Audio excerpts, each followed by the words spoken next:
Lumabas dito kung sino man ang matapang dyan! Na magkaalaman kung sino talagang tunay na hari sa lugar na ito! Paring Ruben, ang aga-aga lasing ka na naman. Ikaw pala, Chairman. Ano nga atin, ha? May nagpatawag kasi sa akin sa barangay hall. Nanggugulo ko na naman daw dito. Pinagsasabihan ko lang mga kapitbahay ko, pare. Wala naman akong ginagawang masama eh. Ang mabuti pa, umuwi ka na lang sa bahay nyo. Baka hinahanap ka na ng misis mo. Ikaw ang bumalik sa barangay hall, Chairman. Huwag kang makialam dito. Baluarte ko ito, pare. Wala kang pakialam kung manggulo man ako dahil lugar ko ito. Malapit lang ang bahay ko. Nagpapaalala lang naman ako sa'yo. Bilang kaibigan at kumpare mo. Salamat, pare. Alam ko naman yan. Pero dahil kumpare kita, pagbibigyan kita. Uwi na ako. Ihahatid na kita sa inyo. Diyan lang naman ang bahay ko eh. Oh, ayan na pala ang asawa ko eh. Ang dakilang taga-sundo. Itulog mo na lang yung kalasingan mo, pare. Sa susunod, sa tiyan mo ilagay ang alak ha. Huwag sa ulo. Kailan ka pa nanermon sa akin, ha? Ginagawa ko yun sa lahat. Hindi lamang sa'yo. O sige na, sumama ka na sa asawa mo. Naiiling na lang ang mga kapitbahay ng lalaki. Sa tagal na nilang nakatira doon, nasanay na sila sa pag-uugali ng dating pulis na nasibak sa serbisyo. Sabi ng babae daw ang lalaki at isinumbong ng asawa sa hepe. Marami naman nagsasabi na hindi lang yun ang dahilan ng pagkakatanggal niya sa dating trabaho. Si chairman naman palibas ay magkumpare ang dalawa. Hinahayaan na lang niya ang lalaki. Sa kabila ng mga reklamong natatanggap sa mga taga ron, mas kinakampihan pa rin niya ang lalaki. Dahilan para bansagan siyang konsentidor. Sa bagay din kahit ilang beses nang ipatawag sa barangay, hindi rin naman sumisipot si Ruben. Si chairman na lang ang laging humihingi ng dispensa sa mga naaagrabyado ng kumpare. May ilang buwan pa lang kaming nakatira sa maliit na barangay na yon. Kasama ko ang nag-iisa kong apo na si Bombet. Galing kami sa malayong probinsya. At dito nga sa lugar na to kami napadpad. Gamit ang kariton nagtitinda ko ng mga tusok-tusok kung tawagin. Mabenta ang paninda lalo na sa mga estudyante. Kaya naman laging sa tapat ng eskwelahan ako nakapwesto. Lola, hindi na po ba talaga tayo babalik sa dati nating bahay? Hindi na, apo. Dito na tayo titira habang buhay. Sa susunod na pasukan, ipapa-enroll na kita para makapag-aral ka na, ha? Namimiss ko na po kasi ang mga kalaro ko eh. Pasensya ka na, apo, kung malayo ang bahay natin sa karamihan, ha? Wala ka tuloy makalaro. Di bale, kapag pumapasok ka na ulit, magkakaroon ka na ulit ng mga bagong kaibigan. Sana nga po, Lola, magpasokan na. Sige po, maglalaro lang po ako sa labas. O sige, apo. Huwag ka lang lalayo dito sa bahay, ha? Opo, Lola! Napapangiti na lang ako habang sinusundan ko ng tanaw ang apo ko. Hindi ko rin maiwasan na makaramdam ng awa dahil maaga siyang naulila sa ina. Namatay sa sunog ang anak ko nang hindi siya makalabas ng bahay namin noon. Kasalukuyang kami nasa bayan nun ni Bombet nang mangyari yun. Pauwi na kami ng isang nagmamalasakit na kakilala ang nagsabi sa amin na wag na kaming umuwi pa. Dahil delikado ang mga buhay namin. Hindi ko na malaya na napakuyom na lang ang kamay ko habang inaalala ang mapait na nakaraan. Balang araw magkakaroon din ng katarungan ng pagkamatay mo, anak. Samantala, nagtatalo naman sa kanilang bahay si Ruben at ang asawa niyang si Juliet. Nakarating kasi sa babae ang ginawa na namang panggugulo ng asawa. Kahit kasi siya, iniiwasan na rin ng mga tao dahil sa asawa. Pati anak nila naaapektuhan na rin. Ang panganay nga nilang anak na may sarili ng pamilya ay ayaw nang dumalaw sa kanila. Tigilan mo nga akong babae ka. Kanina ka pa putak ng putak eh. Naririndi na ako sa'yo. Hindi ka ba talaga titigil, ha? Ikaw lang din naman ang inaalala ko eh. Paano kung makatagpo ka ng katapat, ha? Hindi mangyayari yun. Takot lang nilang kalabanin ako. Nakikita mo tong 45 ko? Ha? Hindi nila ako kaya. Ito lang ang katapat ng lalaban sa akin. Ha? Yan naman lagi ang panakot mo eh. Huwag mo sanang kalilimutan.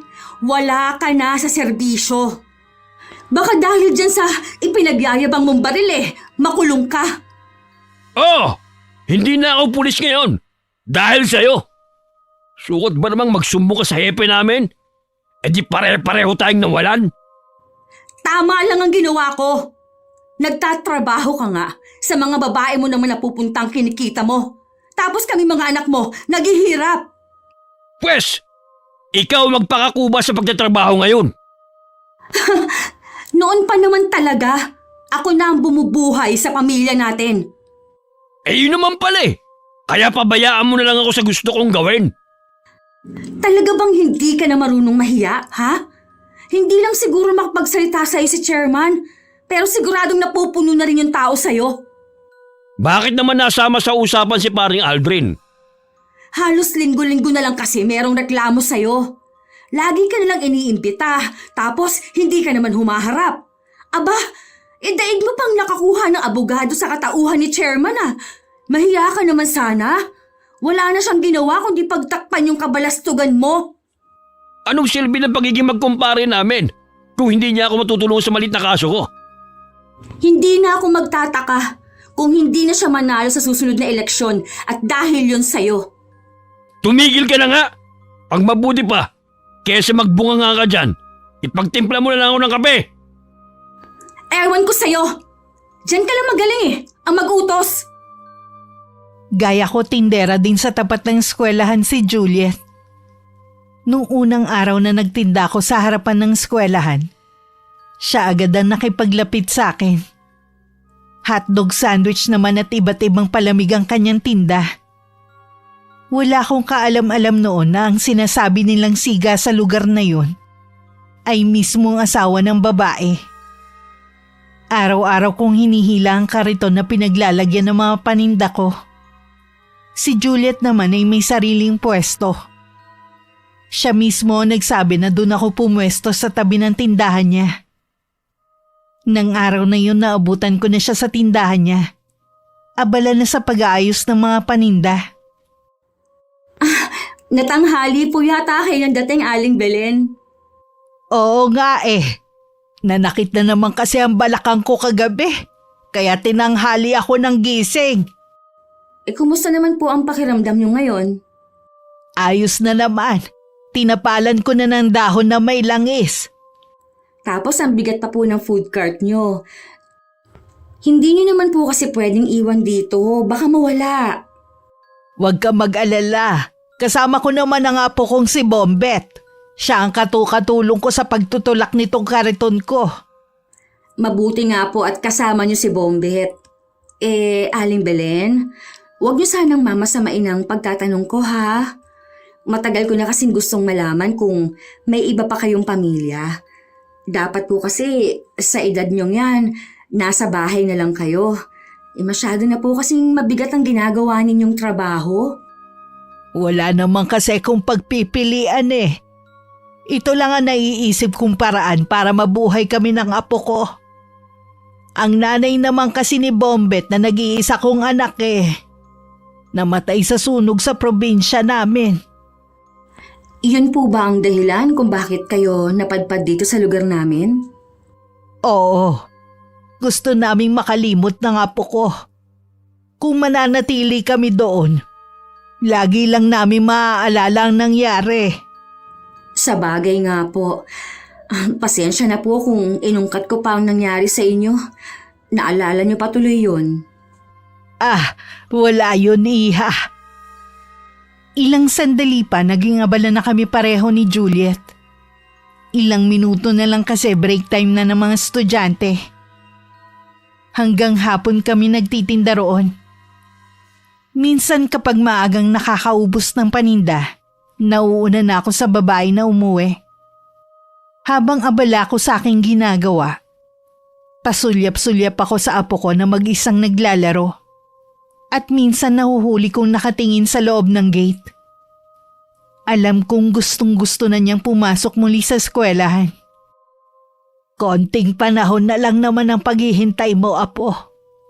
Malapit na rin ako makaipon ng pambili mo ng mga gamit mo. Katulad ng madalas na nangyayari, nauna na ako umuwi kay Juliet. Magliligpit pa kasi siya bago umuwi sa kanila. Kami naman ay malayo pa ang uuwian. Halos sa dulo na ng barangay na yon. Pagka-uwi nga ni Juliet sa kanila, agad niyang hinanap ang bunsong anak na tanging kasama nila sa bahay. Pero pagpasok niya sa silid ng dalaga, wala siya. Naisip niyang baka may pinuntahan lang. Palabas na sana siya ng silid nang may mahagip na papel sa higaan. Agad niya yung kinuha at binasa. Hindi pa man niya tapos basahin, napahagulgol na siya ng iyak. Agad namang napasugod si Ruben sa silid. Anong nangyari? Bakit umiiyak?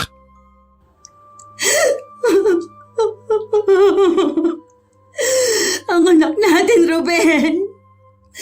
Basahin mo ang iniwang sulat. Umalis na siya. Iniwan na niya tayo. Ano bang pumasok sa kukote ng anak mo at umalis siya? Nagtatanong ka pa? Hindi ba malinaw sa sulat? Ikaw ang dahilan kung bakit pinili ni Jean na umalis. Bakit akong sisisihin mo? Hindi ko naman siya sinabihan na umalis ng bahay. Umalis siya kasi hindi na niya kayang kahihiyan na ibinibigay mo. Wala na siyang mukhang maiharap sa mga tao. Tarantado yun ah. Tatay niya ako tapos ikakahiya niya? Kung hindi dahil sa akin, wala siya sa mundong to. Anong gagawin natin, Ruben? Saan natin hahanapin ang anak natin? Hayaan mo siya! Natuto siyang umalis ng bahay, pues matuto siyang bumalik. Wala ka ba talagang pakialam sa anak natin? Ruben, babae ang anak natin. Hindi ka ba nag-aalala sa kalagayan niya? Baka mamaya mapano siya sa labas. Sa palagay ko, nakipagtanan lang yun sa boyfriend niya. At saka saan natin siya hahanapin? Lumayas nga eh, di ba?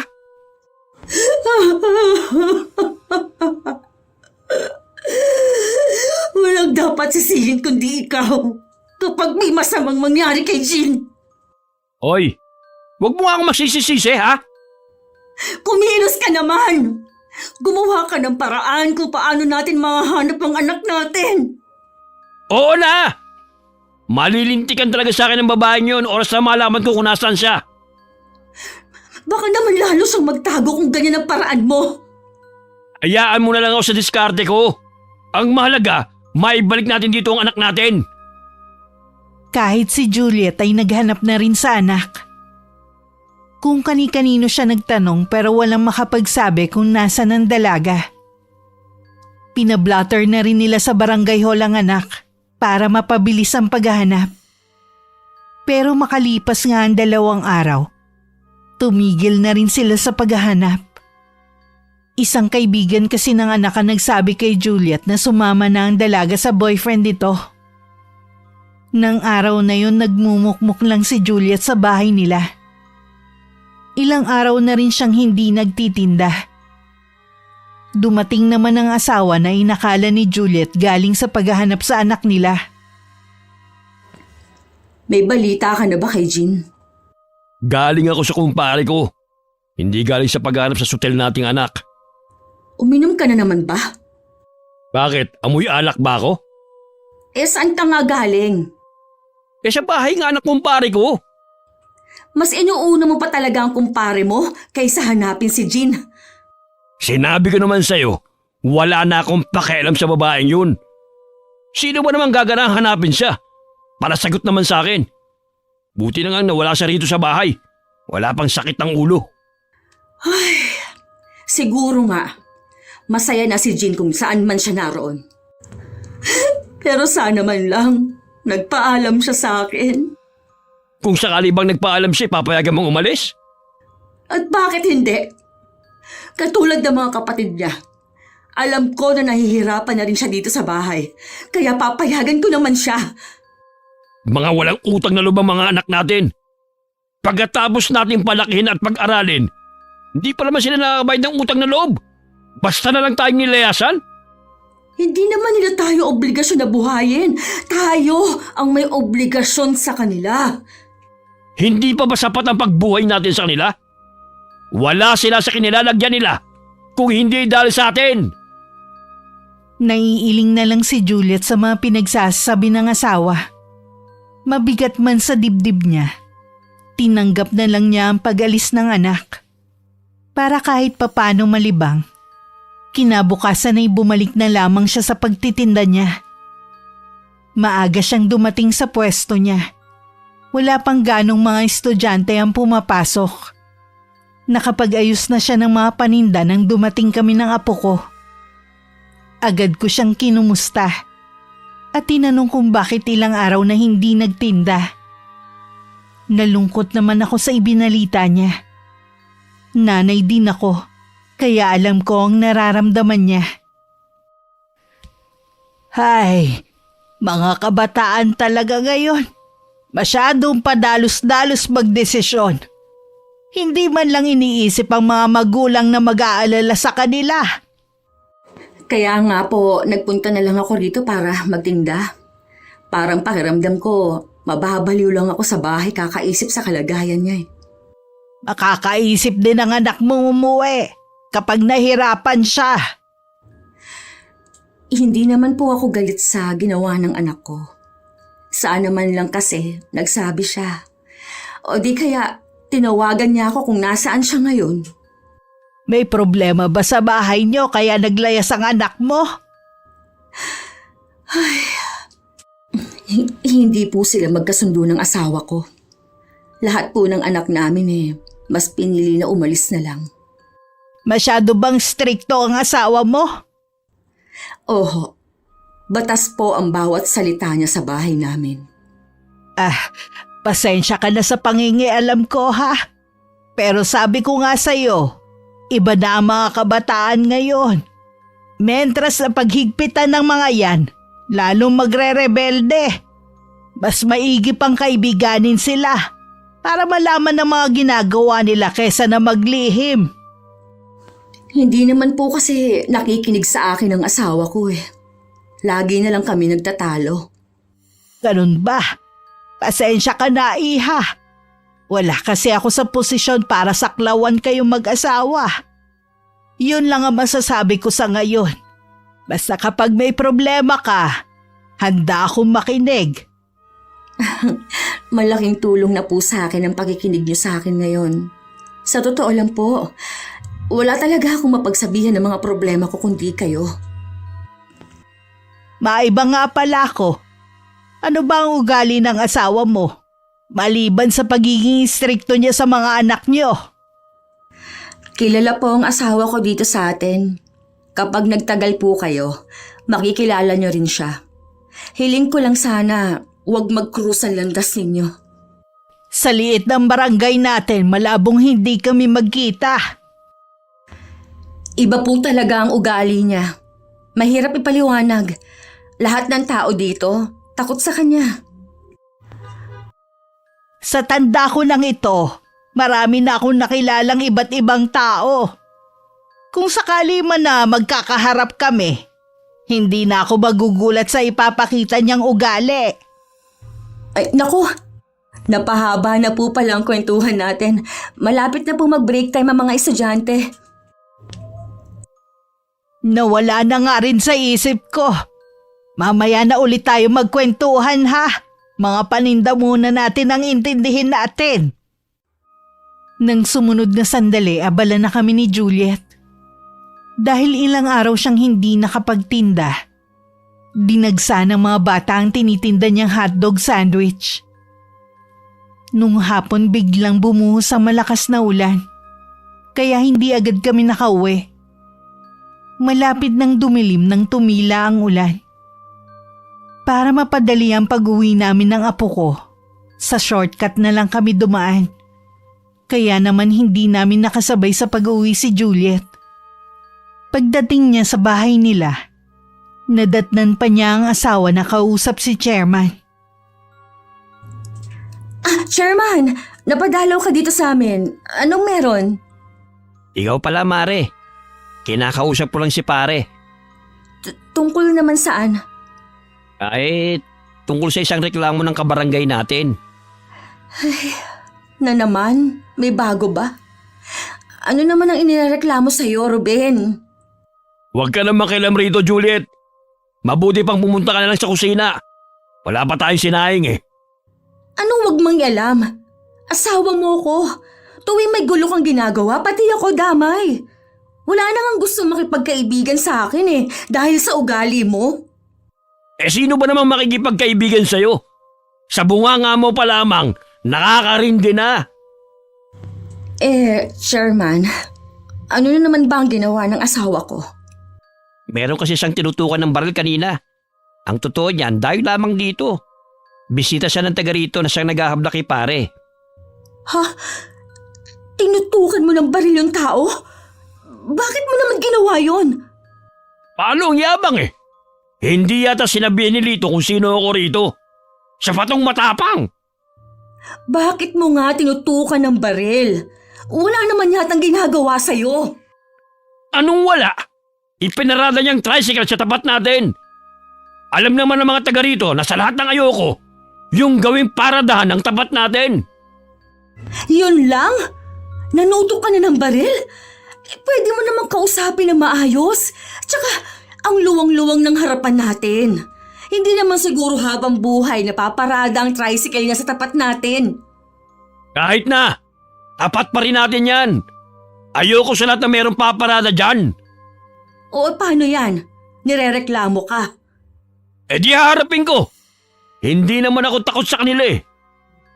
Akala mo naman talagang humaharap ka. Sa dami ng reklamo sa'yo, ni isang beses hindi ka pa nagpakita sa barangay hall. Si pare na ang bahala sa lahat. Ayoko mag-aksaya ng panahon sa mga ganyang bagay. Kita mo yan? Ikaw ang nagkalat pero iba maglilinis. Ewan ko sa'yo. Imbes na asikasuhin mo ang paghahanap kay Jean, nagagawa mo pa talaga mamirwisyo sa ibang tao. Sa inis ni Juliet, walang paalam na iniwan niya ang asawa at si Chairman. Kahit kasi siya napupuno na rin sa asawa. Hindi rin niya maiwasang maawa sa mga pineperwisyo ng lalaki. Natatakot rin siya na baka umabot na merong mapatay ang asawa dahil sa pagiging siga nito. Kahit kay Chairman nakakaramdam na rin siya ng inis. Sinisisi rin niya ang lalaki dahil sa lagi niyang pagtulong lalo tuloy yumabang ang asawa dahil alam nito na may tutulong na ayusin ang gusot niya. Kinabukasan hindi maipinta ang mukha ni Juliet. Alam kong masama ang araw niya. Lalo't tinanguan lang niya ako nang makitang parating ako. Hinayaan ko na lang muna siya. Ilang sandali pa dumating si Chairman. Kilala ko na siya nang minsan pumunta ako sa barangay hall para humingi ng permit para magtinda. Bumati pa siya sa akin bago ibinaling kay Juliet ang atensyon. Ano ang kailangan mo, Chairman? Bibili ka ba? May dinaanan kasi ako malapit dito. Kaya naisipan ko na rin na dumaan dito sa pwesto mo. Ganun ba? Ano na bang balita sa nagrereklamo sa asawa ko? Napakiusapan ko na wag nang ituloy. Ako na lang ang humingi ng dispensa bilang namumuno sa barangay natin. Tungkulin kong mapanatili ang katahimikan sa lugar natin. Ay, sa totoo lang, Chairman, hindi ka patas sa nasasakupan mo. Dahil lang sa pagiging magkumpare ninyo ng asawa ko, binabaliwala mo ang sumbong at reklamo sa'yo ng mga kabarangay mo. Anong klase kang kapitan? Bakit pakiramdam ko mas kampi ka sa mga tao yun kaysa sa asawa mo? Dahil sumusobra na si Ruben. Dahil sa kanya, pati mga anak niya lumayo na sa amin. Hindi matagalan ang ugali niya. Pasensya ka na. Pinagsasabihan ko naman siya lagi eh. Sadya lang matigas ang ulo ng asawa mo. Lahat ng tao dito galit sa kanya. Kahit bata, babae at matanda. Kasi pinapatulan niya. Wala siyang awa. Huwag kang mag-alala. Hindi ako titigil sa pagsasabi sa kanya. Nag-aalala rin naman ako sa kanya eh. Baka mamaya makahanap nga siya ng katapat niya. Pasensya ka na, Chairman. Kung sa'yo ko naibunto ng galit ko. Patong-patong na kasi ang problema ko eh. Tapos, dinagdagan na naman niya. Naiintindihan naman kita. O paano? Maiwan na kita. Sige ha. Patay mali siya naman ako na kunwari abala ko sa pag-aayos ng paninda ko. Nasa di kalayuan naman ang apo ko. Sinulyapan ko si Juliet. Kunot ang noon niya na tila malalim ang iniisip. Hinayaan ko na lang muna siya. Kahit kasi narinig ko ang pag-uusap nila ni Chairman, ayoko naman manguna na tanungin siya. Sa narinig ko tila iba nga ang ugali ng asawa nito. Tiwala naman ako na hindi kami magpapangitan ng asawa niya. Madalas kasing sa shortcut na kami dumadaan. Makipot at mabato man ang daan doon. Mas mabilis pa rin kaming nakakauwi sa bahay namin. Pagkatapos makapagmerienda ng mga estudyante at pumasok na ulit sa loob ng gate, tsaka lang nakipag-usap sa akin si Juliet. Pasensya na po kayo, Aling Belen, kung maghapon ko kayong hindi kinausap. Ang dami ko lang po talagang iniisip. Naiintindihan naman kita, iha. Magkumpare pala si Chairman at ang asawa mo. Opo, inaanak ng asawa ko ang panganay ni Chairman. Maliban pa po doon, matagal ang kanilang pinagsamahan. Minsan talaga ang sobrang pakikisama wala ding magandang naidudulot. Sinabi niyo pa po. Matanong ko lang, wala bang trabaho ang asawa mo? Dati po siyang pulis. Natanggal po siya dahil sa ginawa ko. Inireport ko kasi sa hepe nila ang pambababae niya habang oras ng trabaho. Kaya po siya natanggal.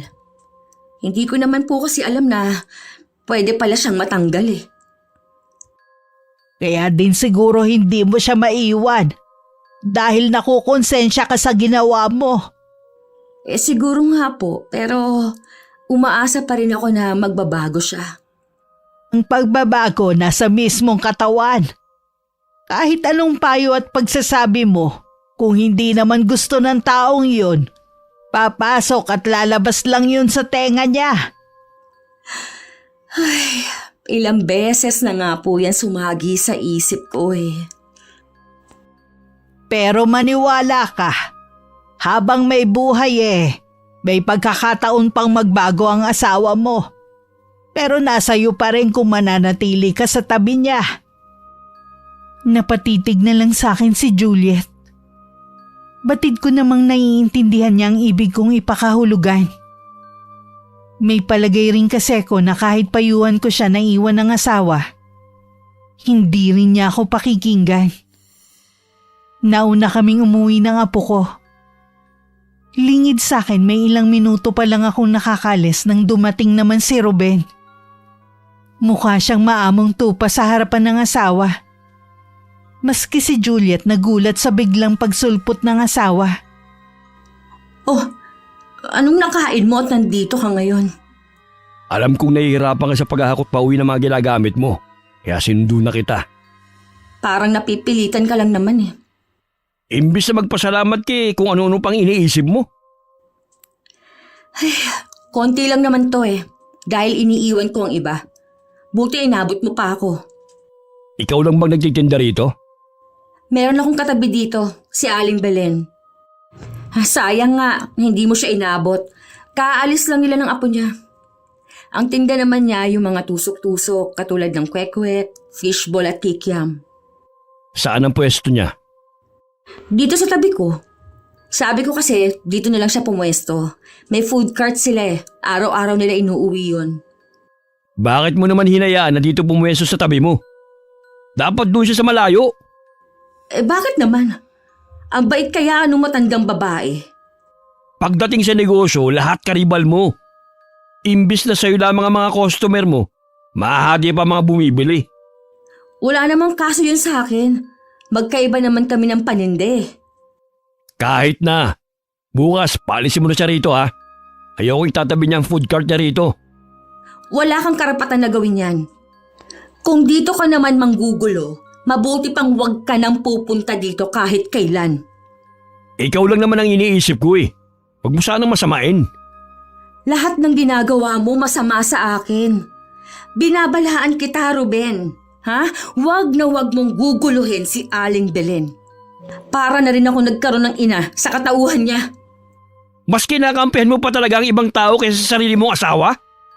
Paano kita kakampihan? Sumusobra ka na kasi. Bahala ka na nga. Sana pala hindi na lang kita pinuntahan dito eh. Di sige, umalis ka na. Sanay naman ako hindi mo tinutulungan eh. Nagpupuyos naman ang kalooban ni Juliet na nasundan na lang ng tingin ng papalayong asawa. Ilang sandali muna ang pinalipas niya bago niya iniligpit ang ibang gamit. Pag-uwi sa kanilang bahay, hindi niya nadatnan ng asawa. Hating gabi na nang umuwi si Ruben ng lasing. Kinabukasan parang walang anumang nangyari na kinakausap na muli siya ng maayos ng asawa. Alam mo mang balita dito sa buong barangay natin na may illegal daw na ginagawa yan si Danilo. Saan mo naman yan nabalitaan? Matagal na yung usap-usapan dito eh. Sabi ko na nga ba eh. Katakataka na nakapagpagawa sila ng bahay. Samantalang jeepney driver lang naman yan si Danilo. Napag-aaral pa niya yung bunso niya sa pribadong paaralan. Gasino lang naman yung kita niya. Alam mo, ayan ka na naman sa paninira mo sa ibang tao. Wala ka naman atang pruwebe. Hindi na kailangan. Kitang-kita naman sa klase ng pamumuhay nila eh. Kumpare mo rin yung si Danilo, di ba? Bakit ngayon sinisiraan mo na siya? Mula nang tanggihan niya ako dati, hindi ko na siya itinuturing na kumpare. Hayun, lumabas din ang totoo. Tinanggihan ka lang minsan, ganun mo na siraan yung tao. Hindi nga sabi paninira ang sinasabi ko sa kanya. O di ba, nasa abroad ang panganay niyang anak? Alam ko, yun ang tumutulong sa kanila. Bakit ba napapansin ko nito mga huling araw? Wala ka nang ginawa kundi kumontra sa akin ha? Paano naman kasi? Kung hindi ka magwawala sa labas, puro naman paninira ang gagawin mo. Kalalaki mong tao, napaka-tsismoso mo. Hindi totoo yan ha. Dati akong pulis. Kaya kahit walang ebidensya, alam ko kapag may tinatagong isang tao. Oo na, lagi ka naman tama eh. Tama talaga ako. Kaya kita mo, lahat ng tao rito, hindi makapalag sa akin. Paano lagi mong panakot yung baril mo? At kaya ka malakas gumawa ng gulo dahil alam mo nasa likod mo lagi si Chairman. Hindi nakaimik si Ruben sa mga tinuran ng asawa. Batid kasi niya na may katotohanan ng mga sinasabi ni Juliet. Nang mga sumunod na araw, tila nanawa na si Juliet sa mga ginagawa ng asawa. Hinayaan na lang niya ang mga reklamong natatanggap. Si Chairman naman tila napapagod na rin sa pagtatanggol sa kumpare at nahihiya na rin siya. Kaliwat kanan kasi ang natatanggap niyang reklamo.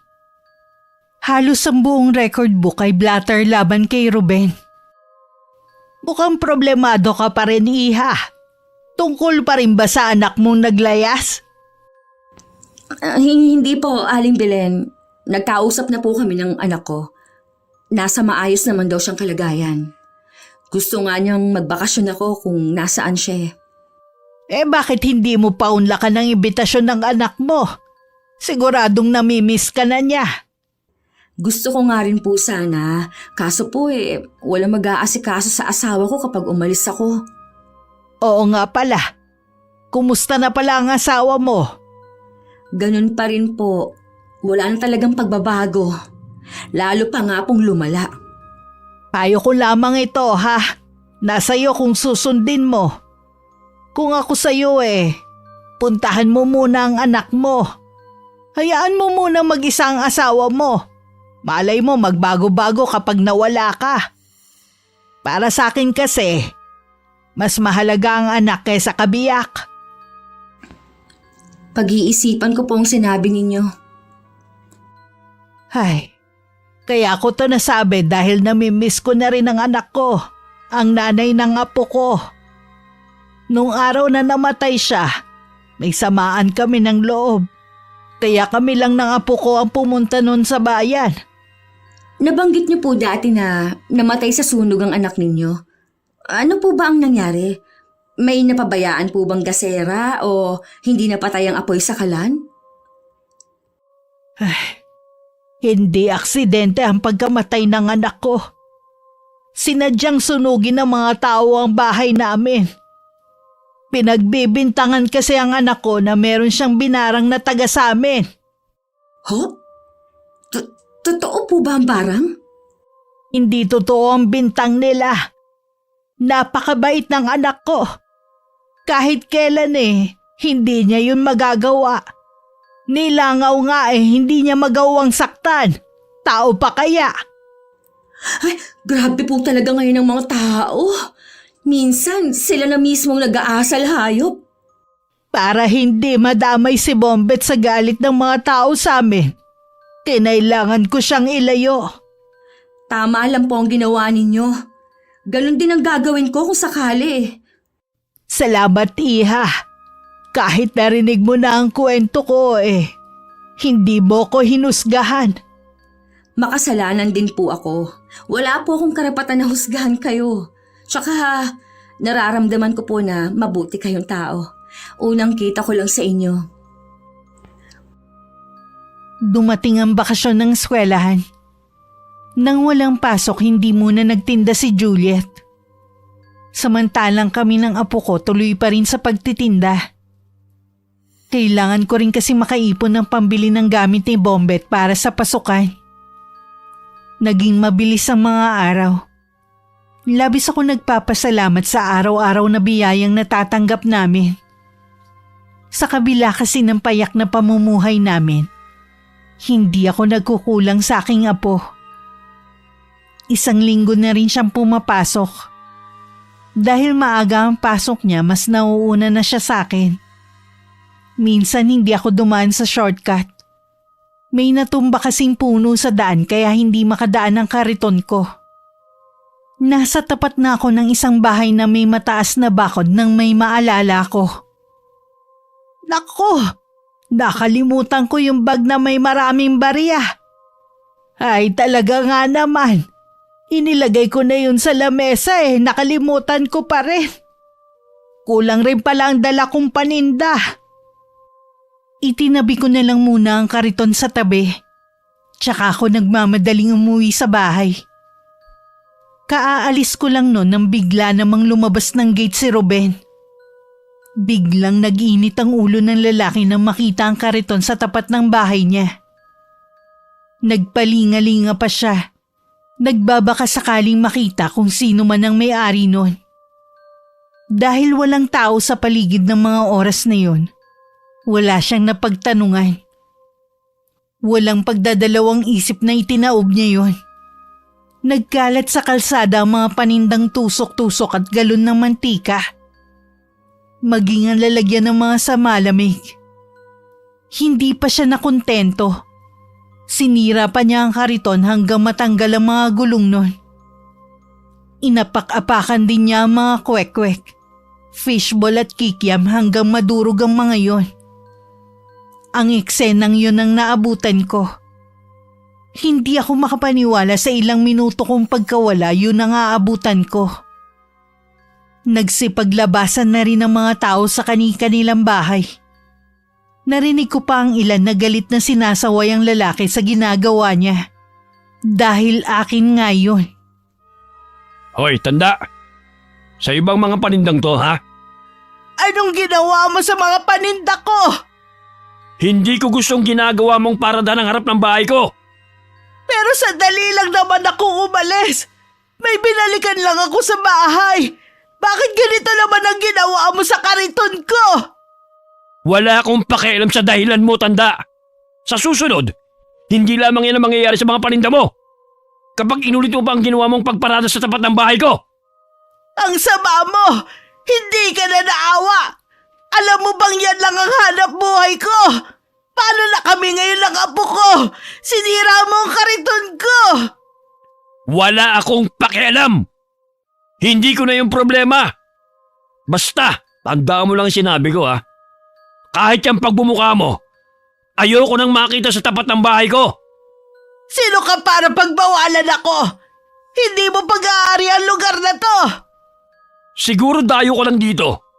Hindi mo kasi ako nakikilala eh. Ipapabarangay kita! Hindi ko palalampasin ang ginawa mong to! Sa tingin mo matatakot ako ha? Sige, ipablatter mo ako. Ang mga paninda ko! Wala kang puso!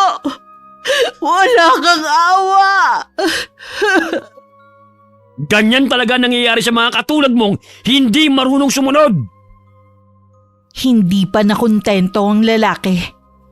Muli niyang binalikan ng mga nasira kong paninda. Pinagsisipa pa niya yun. Inaawat ko na siya sa ginagawa niya pero itinulak lang niya ako. Natumba naman ako sa simento. At kumayod pa ang siko na dahilan para masugatan ako. May lumapit naman sa aking matabang ale. Itinayo niya ako at sinabing ganun talaga ang lalaki. Dahil desidido akong ireklamo siya sa ginawa niya. Agad na akong tumuloy sa barangay hall para magsampa ng reklamo. Ngunit nadismaya lang ako sa naging takbo ng pag-uusap namin ni Chairman. Pasensya na po kayo Lola sa nangyari. Iiwasan nyo na lamang po si Ruben. Huwag na po kayong dadaan sa tapat ng bahay niya. Anong klaseng tugon yan? Naturingan pa kayong kapitan sa lugar na to pero tila meron kayong kinikilingan. Wala po akong kinikilingan Lola. Kilala ko lamang po kasi si Ruben. Kahit ilang beses po yung ipatawag, hindi yun pupunta rito. Mag-aaksay lang kayo ng oras nyo. Ibig sabihin wala na kayong gagawing aksyon sa ginawa ng lalaking yon. Magbibigay na lamang po kami ng financial support habang di pa naayos ang food cart nyo. Hindi yan ang kailangan ko! Hustisyang hinihingi ko kaya ako nandito ngayon! Pasensya na po kayo Lola. Ako na lamang pong humihingi ng dispensa sa ginawa ni Ruben. Titiyakin ko pong hindi na mauulit ang nangyari. Ako ang naagrabyado dito, pero tila ang lalaki pa na yun ang ipinagtatakpan ninyo. Hindi naman po sa ganoon. Ito lang po ang magagawa namin para matulungan kayo. Dahil ba sa dayo lang ako dito? Kaya wala akong karapatang magreklamo? Hindi naman sa ganun Lola. Tama na!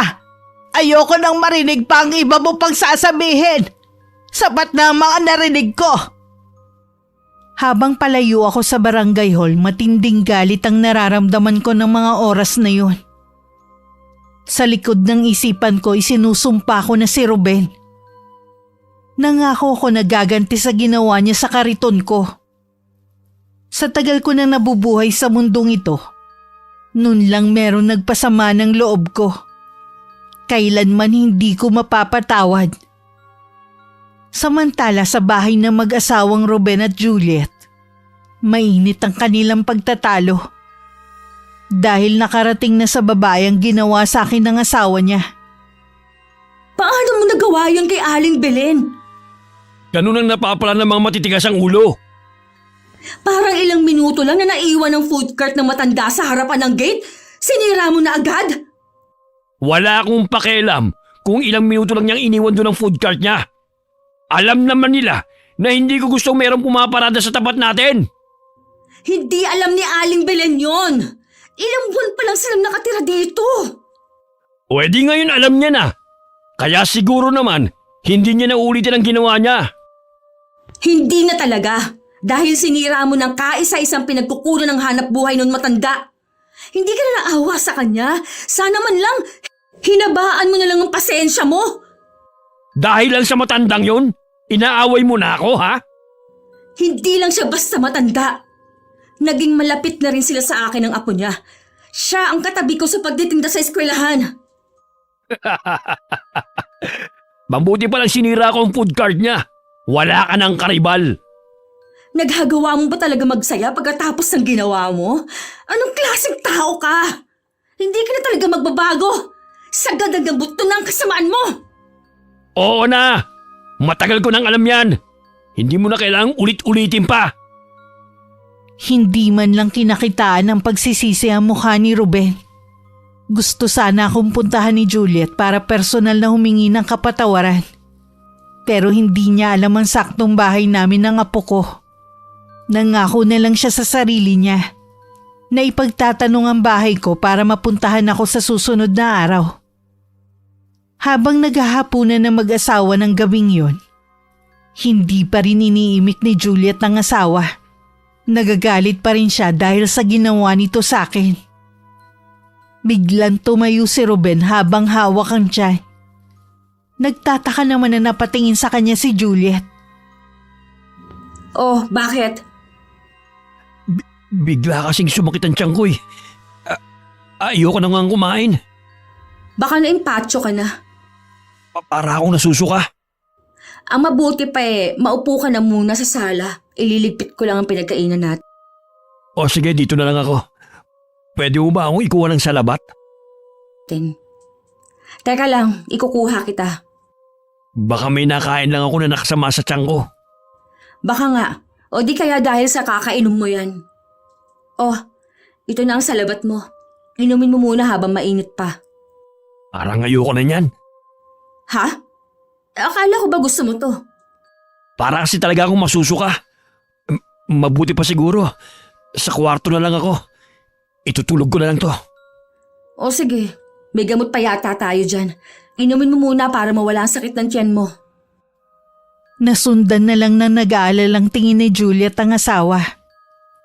Binalikan na lang muna niya ang mga ligpitin sa kusina. Sa kwarto hindi naman mapakali si Ruben.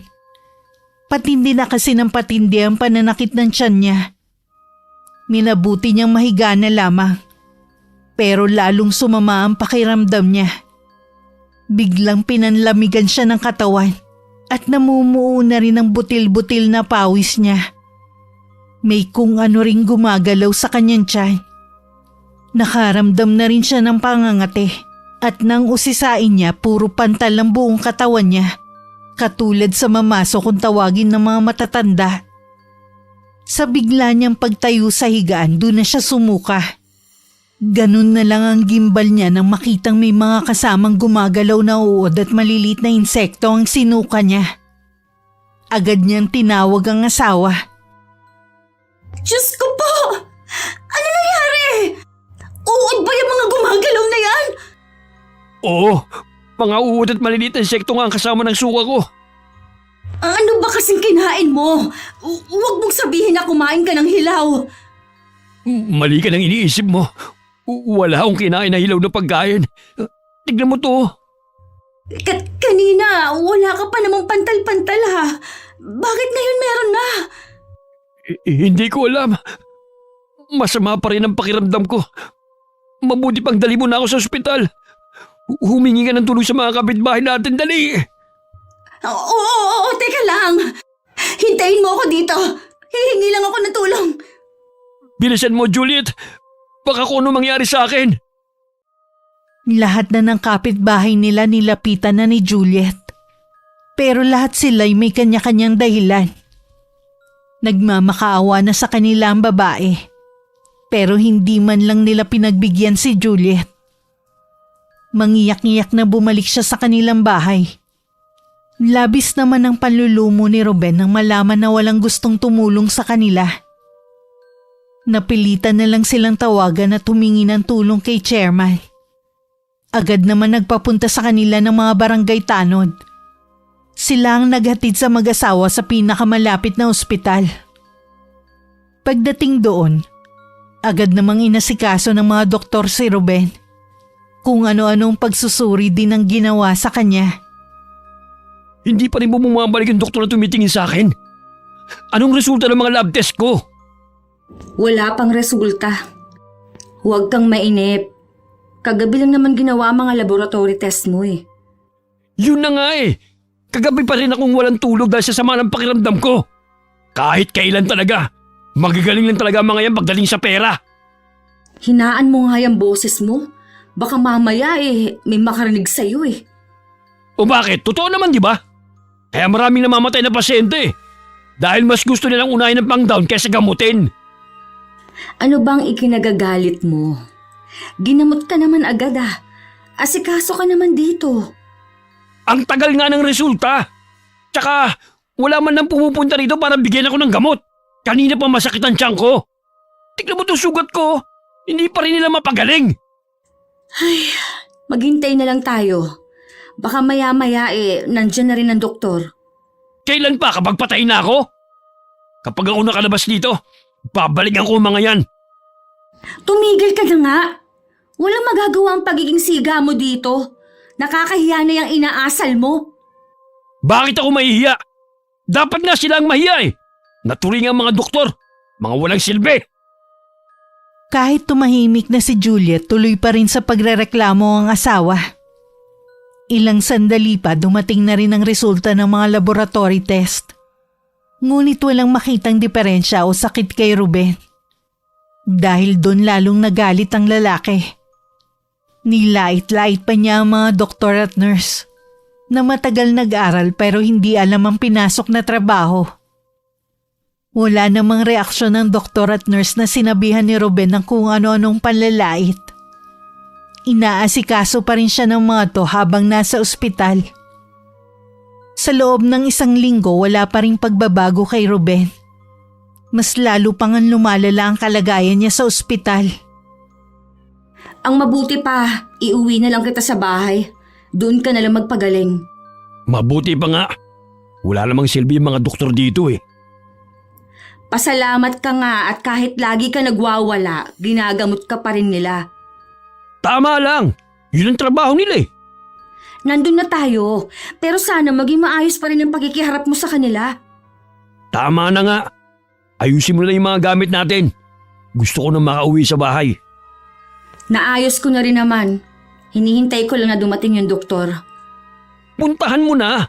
Baka mamaya abutin pa tayo ng bukas dito eh. Pinuntahan ko na kanina. Ayaw ko naman na pati sa akin makulitan sila. Kumikirot na naman ang tiyan ko.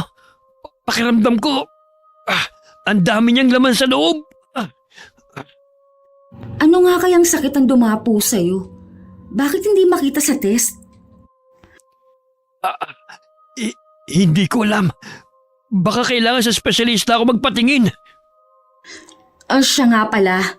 Malapit nang maubos ang ipon natin. Ano?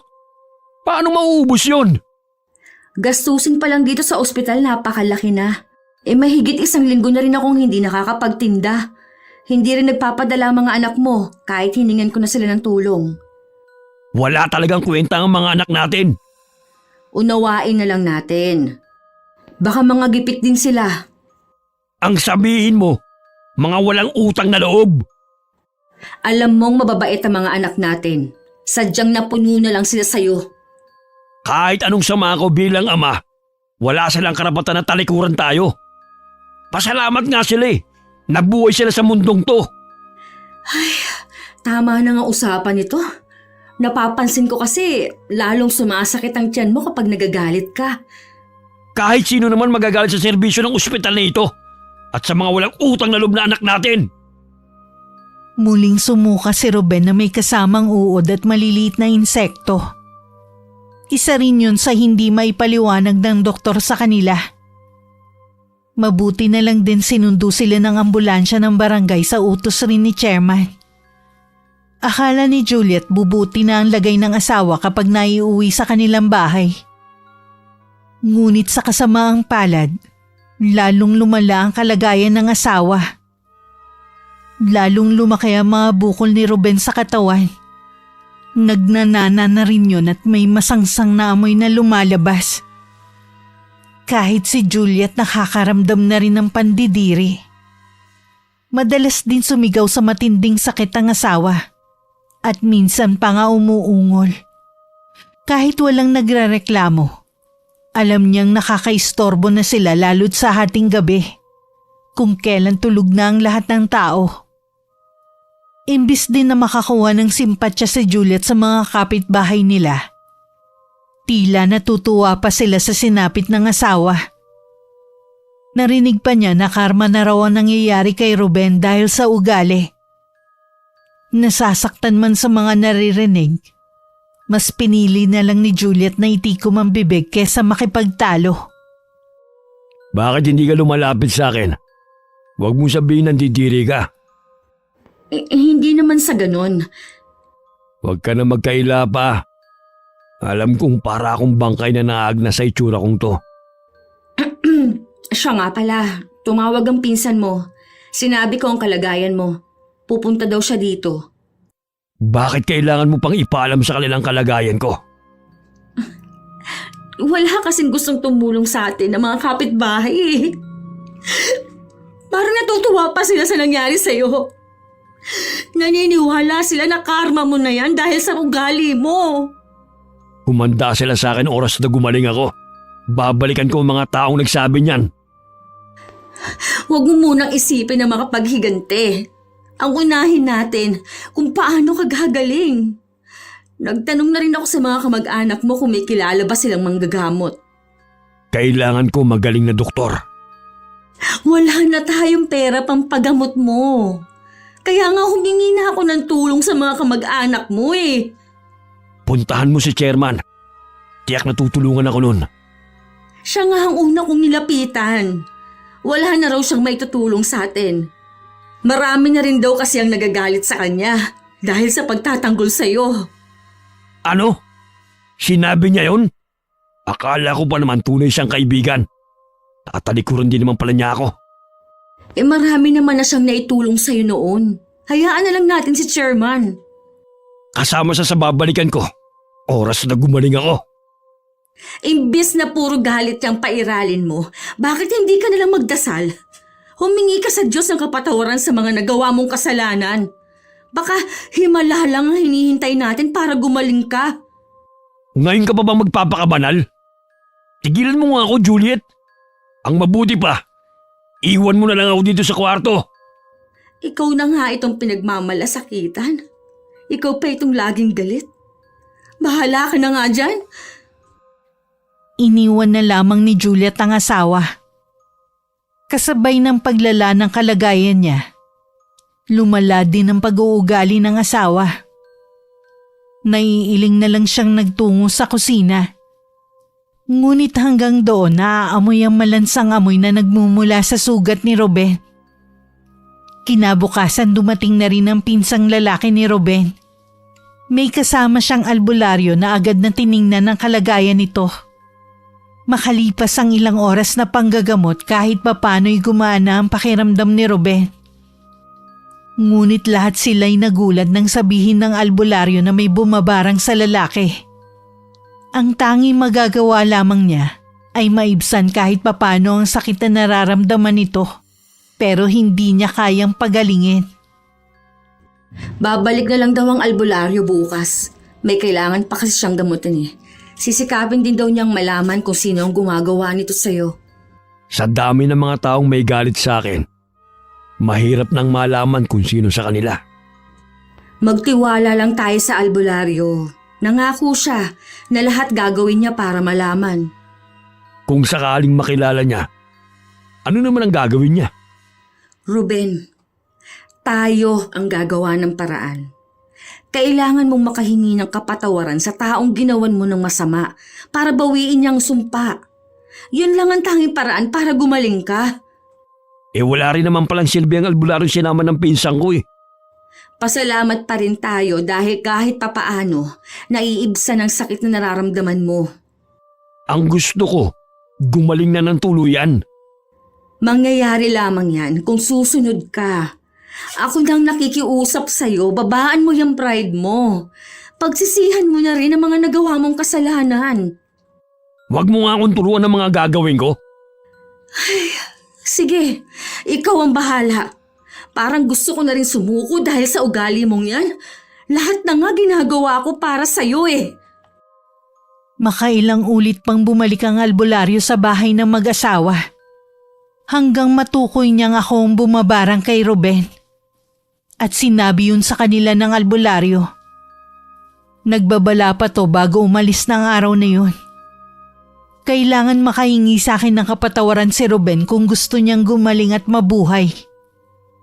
Parehong tulala ang mag-asawa. Iisa kasi ang nasa isip nila ng mga sandaling yun.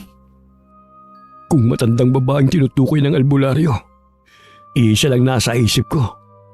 Si Aling Belen ang bumabarang sa akin. Hindi pa rin ako makapaniwala na magagawa ni Aling Belen yun. Napakabait niya kasing makitungo sa akin. Kung alam ko lang, sana hindi ko siya ginawa ng masama. Wala namang nakakaalam sa itinatago niyang lihim eh. Naalala kong bigla ang kinukwento niya. Namatay daw ang anak niya dahil napagbintangang nambarang ng tao sa kanilang probinsya. Siya pala ang nambarang, nadamay lang ang anak niya. Kailangan mo siyang hanapin, Juliet. Narinig mo naman ang sinabi ng albularyo. Maaari ako mamatay kapag hindi binawi ng matandang yun ang sumpa sa akin. Huwag kang mag-alala. Pupuntahan ko siya sa kanila. Ipagtatanong ko na lang kung saan siya nakatira. Ayoko pang mamatay, Juliet. Natatakot ako na. Paano kung hindi ako patawarin ni Aling Belen sa ginawa ko? Maliit na kasalanan lang naman ang nagawa mo sa kanya. Pakikiusapan ko siya. Kahit tayo na lang ang magpagawa ng food cart niya. Bakit kasi siya pa napagdiskitahan ko nung araw na yun? Huwag mo nang balikan ang nangyari. Tapos na yun. Ang mahalaga, alam na natin kung sino ang bumabarang sa'yo. May pag-asa ka ng gumaling. Oo nga. Hindi dapat ako mawalan ng pag-asa. Dito ka muna ha. Pupuntahan ko lang si Aling Belen. Gagaling ka na.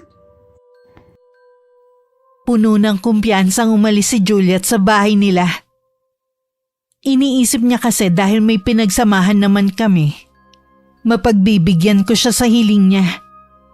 Marami siyang napagtanungan bago niya nahanap ang bahay ko na nasa pinakadulo na ng barangay. Meron namang mga bahay pa doon pero malayo na ang agwat ng bawat isa. Nagkataon namang tanghalian nun kaya kumakain kami ng apo ko. Nakabukas ang pintuan namin kaya nakita ko agad ang paglapit niya. Hindi pa man nakakapagsalita ang babae sa harapan ko, umiiyak na siya. Tumayo naman ako't nilapitan siya. Anong ginagawa mo rito? Aling Belen, alam ko na po ang totoo. Ha! Kung nandito ka para ihingi ng kapatawaran ng asawa mo, nag-aaksaya ka lang ng oras. Makakaalis ka na. Aling Belen, nagmamakaawa po ako sa inyo. Sobra na po ang paghihirap ng asawa ko. Kulang pa ang nararanasan niya. Dapat lang sa kanya magdusa. Lahat po gagawin ko. Bawiin niyo lang ang ginawa ninyo. Kami na lang po magpapagawa ng food cart niyo at magbibigay din kami ng puhunan. Hindi yan sapat sa sama ng loob na ibinigay ng asawa mo sa akin. Kahit maghapon ka pang lumuhod dyan, hindi kita mapagbibigyan. Naging mabuti naman po ang pakikisama ko sa inyo. Sa katunayan nga po yan. Parang ina ng turing ko sa inyo eh. Hindi niyo po ba pwedeng isaalang-alang ang bagay na yon? Kung alam ko lang na asawa ka ng demonyong yon, hindi ako makikipaglapit sa'yo. Humiling po kayo ng kahit ano. Ibibigay ko po ngayon din. Parang awan niyo na. Pagalingin niyo na po ang asawa ko. Hindi mo na mapagbabago pa ang isip ko. Umalis ka na! Huwag niyo po muna isara ang pinto. Nakikiusap po ako sa inyo. Umalis ka na! Huwag ka nang babalik dito! Aling Belen!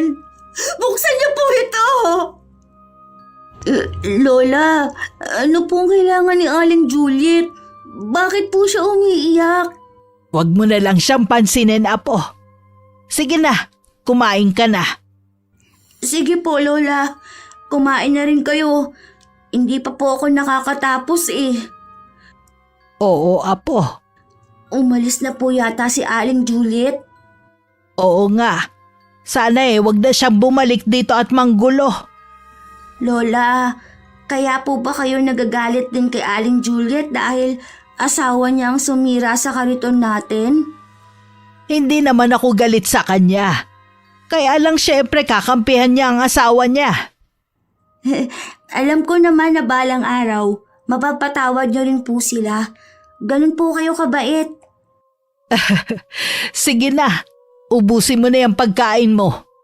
Iinom ka pa ng gamot mo sa lagnat. Tuluyan na ako nawalan ng ganang kumain dahil sa pagdating ni Juliet sa bahay namin. Hindi rin mawala ang pag-aalala ko sa aking apo. Dahil ilang araw na siyang may sakit at hindi nakakapasok sa eskwelahan. Mabuti na lang may libreng gamot na ibinibigay sa health center. Yun ang pinapainom ko sa kanya. Nung gabi habang mahimbing na natutulog si Bombet, muli akong humarap sa altar kung saan isinagawa ang orasyon ko para barangin si Ruben. Plano ko muli mag-orasyon para lalong tumindi ang sakit nito hanggang sa siya na mismo ang humiling sa sarili niyang kamatayan. Walang kapatawaran ang ginawa mo sa akin. Magbabayad ka sa lahat ng kasamaan mo. Isinusumpa kita. Ngayong gabi, matitikman mo ang pinakamatinding paghihirap. Dahil sa marubdob kong pagdarasal, hindi ko namamalayan na napapalakas na pala ang pagsambit ko ng mga salitang Latin. Nagising si Bombet na pupungas-pungas pa at saka lumapit sa akin. Napatigil naman ako sa aking ginagawa at hinarap muna siya. Pasensya ka na apo kung nagising kita ha. Ano pong ginagawa niyo, Lola? Bakit po kayo nasa harapan ng altar? Nagdadasal ako na sana gumaling ka na agad. Magaling na po ako, Lola. Hindi na po ako mainit. Salamat naman at makakapasok ka na. Alam kong gustong-gusto mo nang pumasok sa eskwelahan eh. Oo nga po. Namimiss ko na nga po ang mga kaklase ko eh. O sige na, humiga ka na ulit. Tabihan niyo po ako, Lola, para mabilis ako makatulog. O sige, tara nang mahiga. Wala akong nagawa kundi pagbigyan ng hiling ng apo ko. Nahiga na lang ako sa tabi niya habang nakayakap dito. Hindi ko na rin nagawang ituloy ang orasyon ko sa takot na baka magising na naman si Bombet. Kinabukasan masigla na ang apo ko. Pero hindi ko muna siya pinapasok sa eskwelahan dahil hindi pa siya nakakaligo. Bala kong dalhin siya sa may ilog at dun paliguan ng buhay na tubig kung tawagin sa amin. Samantala sa bahay ng mag-asawa, humihiyaw sa matinding sakit si Ruben. Buong gabi rin silang walang tulog. Kahit ang panggagamot ng albularyo ay hindi na rin tumatalab. Inamin din ito na mas malakas ang barang ko. Wala na siyang magagawa pa para iligtas si Ruben. Magpakatatag ka, Ruben. Huwag kang susuko. Nahirap na ako. Parusa na nga sa akin to. Mamamatay na ako. Wala na tayong magagawa. Huwag kang magsalita ng ganyan. Babalikan ko ulit si Aling Belen. Makikiusap ulit ako sa kanya. Hindi ako aalis sa bahay niya hanggang hindi ko nakukuha ang kapatawaran niya. Sasama ako sa iyo. Akala ko ba ayaw mong makita ng mga tao ang tunay mong kalagayan? Wala na akong pakialam sa sasabihin nila sa akin. Kahit makita nila ako sa ganitong itsura. Ang mahalaga sa akin, makaharap ko si Aling Belen at makahingi ng kapatawaran. Sige, baka kapag ikaw ang nakausap ni Aling Belen, maawa siya sa'yo. Malaman din niya na bukal sa kalooban mo ang paghingi ng kapatawaran. Pangako ko sa iyo, Juliet, magbabago na ako. Magpapakalayo-layo na tayo sa lugar na ito. Iiwan ko ng pagiging siga ako. Ay, salamat naman at naisip mo yan. Matagal ko nang ipinagdarasal na sana magbago ka na. Patawarin mo ako. Kinailangan pang umabot sa ganito bago ko mapagtanto ang mga nagawa kong pagkakamali. Kahit hirap kumilos si Ruben, nagawa pa rin magtungo ng mag-asawa sa bahay ko. Kagagaling lang namin noon ng apo ko sa ilog. Kitang-kita ang sindak sa mukha ng apo ko nang makita ang itsura ni Ruben na nagmistulang naaagnas na buhay. Pinapasok ko muna sa loob ng bahay si Bombet. Saka ko sila hinarap. Ano ang ginagawa niyo rito? Hindi ba malinaw ang sinabi ko sa'yo, Juliet? Ako pong may gusto na pumunta rito. Maawa na po kayo sa kalagayan ng asawa ko, Aling Belen. Pinagsisisihan na po niya ang mga ginawa niya sa inyo at sa iba. Totoo po. Kaya kahit hirap akong kumilos, gusto kong akong mismong humingi sa inyo ng kapatawaran. Huli na para sa paghingi ng kapatawaran. Hindi mo na maibabalik ang lahat. Kahit mapalitan mo pa ang kariton ko, hindi mo na maaalis ang sama ng loob na ibinigay mo sa akin. Lumuluhod po ako sa harapan niyo. Nagmamakaawa para sa buhay ko. Nais ko pa pong mabuhay para mabago ko pa ang mga nagawa kong mali. Marami kang pagkakataon para magbago noon pero hindi mo ginawa. Ang pangyayari pong to, nagmulat sa aking mga mata. Umaasa rin po ako na bibigyan niyo pa ako ng isa pang pagkakataon. Mali ang pagpunta niyo rito. Kahit anong mangyari, hindi kita mapapatawad.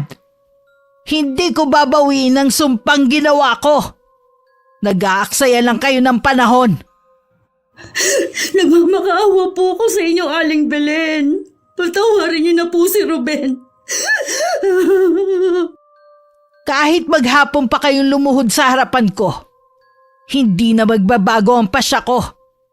Umalis na kayo! Natatakot na ang apo ko sa anyo mo. Baka mamaya matanim pa sa isip niya ang itsura mo. Lahat ng yun nasaksihan ng apo ko. Sa murang edad naisip niyang gumantay ko sa ginawa ni Ruben. Walang nagawa ang mag-asawa kundi ang umuwing bigo. Ni konting awa kasi wala akong nararamdaman sa kanila.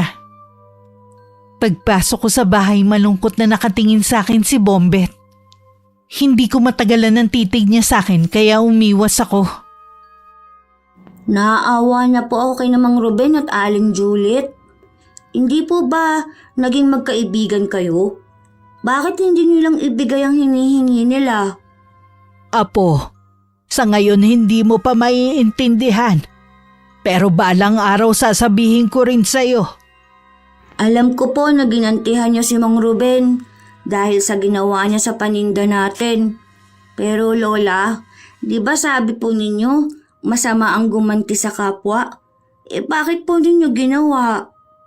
Nadala ko ng matinding galit ko, Apo, kaya ko yun nagawa. Pero hindi ako nakakaramdam ng pagsisisi. Handa akong harapin ang karmang naghihintay sa akin balang araw.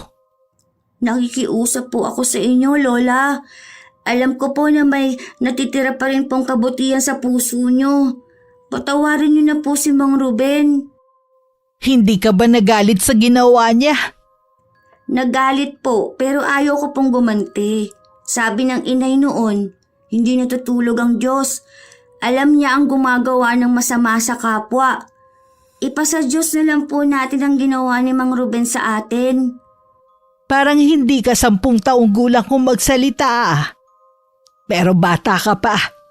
Hindi mo pa ako lubusan na mauunawaan. Siguro nga po.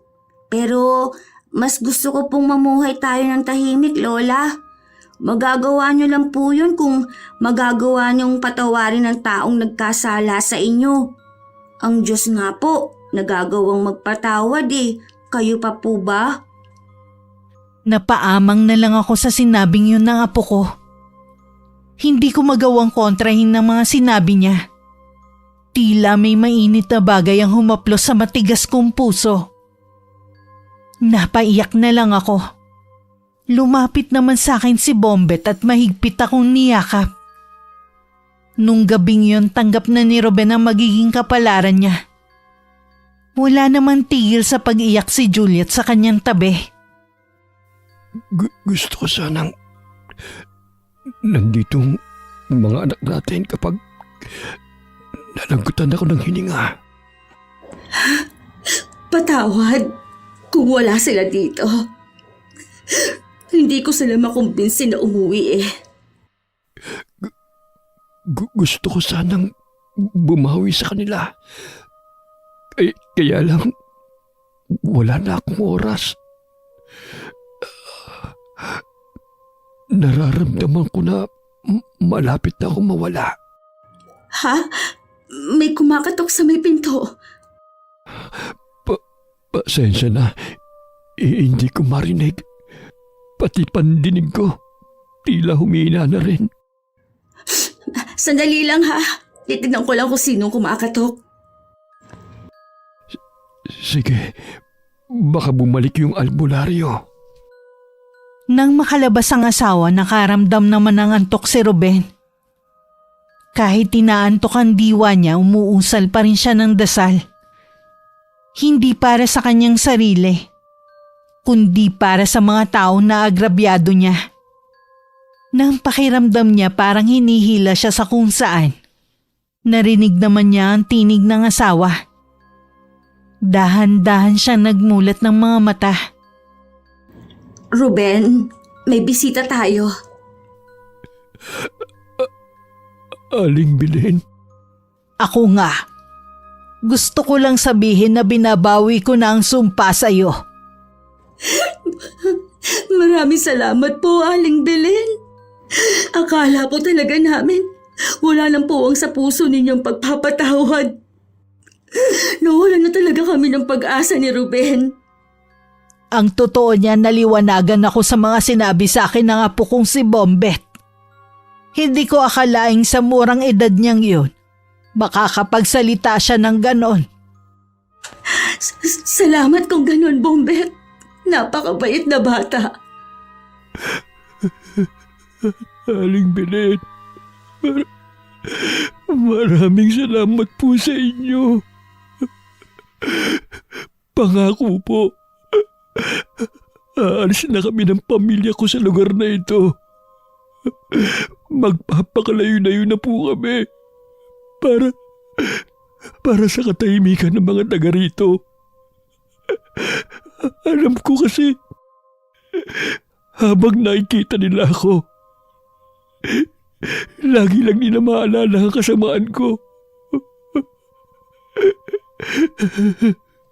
Ang makita kang nagbago sapat na para mapagbayaran mo ang mga kasalanan mo. Bukas, paggising mo magaling ka na. Bago ko lisanin ng bahay ng mag-asawa, mahigpit pa akong niyakap ni Juliet. Habang naglalakad ako pa uwi sa bahay namin, napakagaan na ng pakiramdam ko. Tila sa isang iglap na wala ang batong nakadagan sa dibdib ko. Kinabukasan nga na wala na ang mga sugat sa katawan ni Ruben. Magaan na rin ang kanyang pakiramdam. Para lamang siyang nagdahilan. Gusto ko makabawi kay Aling Belen sa malaking kasalanan na nagawa ko. Naiisip ko nga na ibigay na lang ang pwesto ko sa eskwelahan. Itong bahay na lang na ito ang ibenta natin. Maganda nga yung plano mo. Kapalit ang ginawa ko sa food cart niya. Natitiyak mo bang aalis na tayo agad sa lalong madaling panahon? Oo, Juliet. Gusto ko kasi maging lihim ang pagkatao ni Aling Belen. Kung mananatili tayo rito, hindi malayong may makalam na siyang bumarang sa akin. May haka-haka na nga ang mga taga rito na barang nga ang nangyari sa'yo eh. Hindi lang nila mapatotohanan. Umpisa mo na ang pag-iimpake, Juliet. May kailangan na akong ayusin. Kakausapin ko rin si chairman. O sige, hihintayin ko na lang ang pagbabalik mo. Para matustusan ang pangangailangan namin ng aking apo, naglalako na lang ako ng paninda kong banana Q o di kaya turon. Tinanggihan ko kasi dati ang binibigay na tulong ni chairman dahil sa taas ng pride ko. Hindi ko matanggap na yun ang kapalit ng ginawa sa akin ni Ruben. Imbis na magbayad siya ng kasalanan niya. Maghahanda pa lang sana ako noon ng paninda ko nang dumating bigla si chairman. Hindi ko maitago ang pagkagulat nang malaman ko kung ano ang sadya niya sa akin. Ginawa yun ng mag-asawa? Opo, mismo si paring Ruben po ang nakiusap sa akin. Kapalit daw yun ang ginawa niyang pagsira sa food cart niyo. Bakit hindi sila mismo ang nagsabi sa akin ng bagay na yan? Ilang araw na pong wala sa barangay natin ang mag-asawa. Kahit ako po, hindi ko alam kung saan sila nagpunta. Magiging mga kamag-anak ni paring Ruben, hindi alam kung saan sila lumipat eh. Kung ganon hindi na sila babalik dito sa atin? Parang gano'n na nga po sa paraan ng pag-alis nila. Kaya po tanggapin nyo na po yung pwesto nila sa tapat ng eskwelahan. Hindi nyo na po problema kung saan kayo kukuha ng food cart. Hindi nyo na po kailangan maglako kahit kainitan ng araw. Hindi pa rin kasi kung makapaniwala na gagawin nyo ng mag-asawa. Lalo na ni Ruben. Sa tingin ko po, malaki naging epekto kay paring Ruben ang nangyari sa kanya. Baka yun po ang dahilan ng bigla niyang pagbabago. Siguro nga. O paano po? Iiwan ko na po itong mga dokumento na kayo na po ang bagong may-ari ng pwesto nila sa may eskwelahan. Sige. Tatanggapin ko to dahil alam kong bukal sa kalooban nilang ibigay to sa akin. Nang makaalis si chairman, hindi pa rin ako makapaniwala sa hawak ko. Ang totoo niyan, sa edad kong to, nahihirapan na akong maglako. Pero pilit ko lang kinakaya alang-alang sa aking apo. Maluha-luha pang inilapit ko sa dibdib ko ang dokumentong hawak ko. Kung nasan man ngayon ang mag-asawa, gabayan niyo po sila. Kayo na pong bahalang magparating ng aking pasasalamat.